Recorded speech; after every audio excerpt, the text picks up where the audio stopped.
Senator Ludlam. Thanks, Deputy. Yeah, I think Senator Lambie and I will round out the list. I want to just briefly provide some thoughts in response to the answers that were received by my colleague Senator Waters on the government's greenhouse gas emissions targets that they announced this morning. And the first thing that ran through my mind was that this is what denial looks like by people who aren't honest enough to actually front up and tell us that that's what's going on. The target announcement by the Abbott government this morning, that was fronted by the Prime Minister, the Foreign Minister, Ms Bishop and Mr Hunt, has been described variously as pathetically inadequate and defeatist and a failure. And what we see here are weak and dangerous targets brought into the public debate by a weak and dangerous Prime Minister. This is less. The targets that have been announced by the Prime Minister this morning is less than the bare minimum, bottom of the range, proposed by the Climate Change Authority. That is an authority set up by people who actually know what they're talking about, unlike any of the three front benchers who put their views to the press gallery this morning. And you would have to ask yourself, is this government up to it? And it does get complex when you're talking about different baseline years, different strategies and different targets and different years for when those targets would take effect.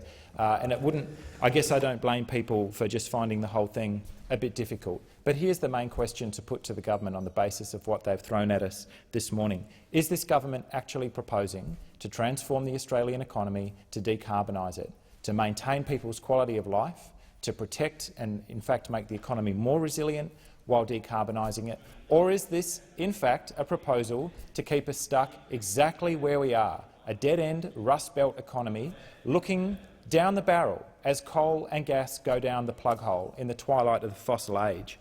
And the fact is, we know which of those two things is going on here, whether this is a transformative policy that's been announced by a government that's actually got a plan, or whether this is basically a dead end. And Mr Abbott fortunately made it easy for us, because he said, in fact, the only way to protect the coal industry is to go with the sorts of policies we have.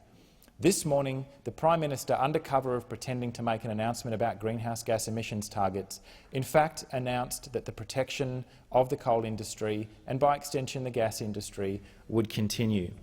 Does this government have a plan for decarbonising the energy sector? No, it doesn't. Actually, it's moved in precisely the opposite direction and has done everything that it could to sabotage the emergence of the clean energy sector. Wind energy plants, solar energy, innovative forms of clean energy like wave energy plants or biomass.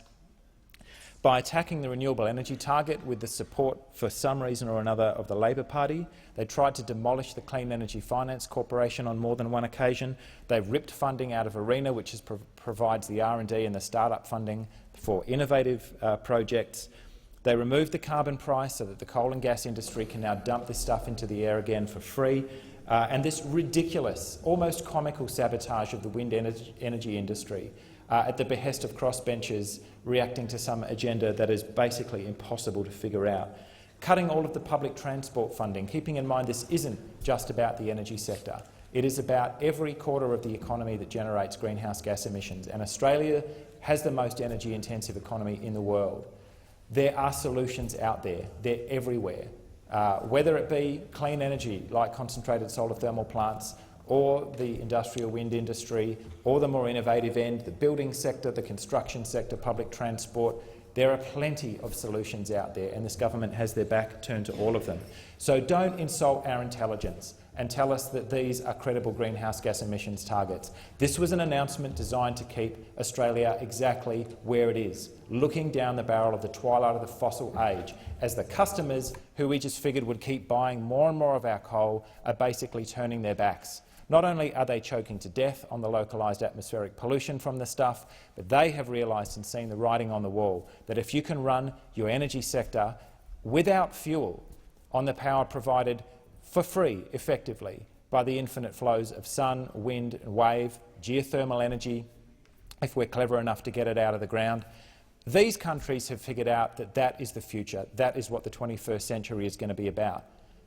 But instead, the Prime Minister had the gall to stand in front of us this morning and say with a straight face that these targets are us pulling our weight or punching above our weight, whatever the metaphor was that he chose to use. Don't insult our intelligence. It is nothing of the sort. It is a plan to keep us precisely where we are at the moment, and that is a disaster. This was the last chance for this government to show that it actually gave a damn about the kind of future that our kids and grandkids are going to be staring down as a result of decisions made today, and you failed that test. Time is up.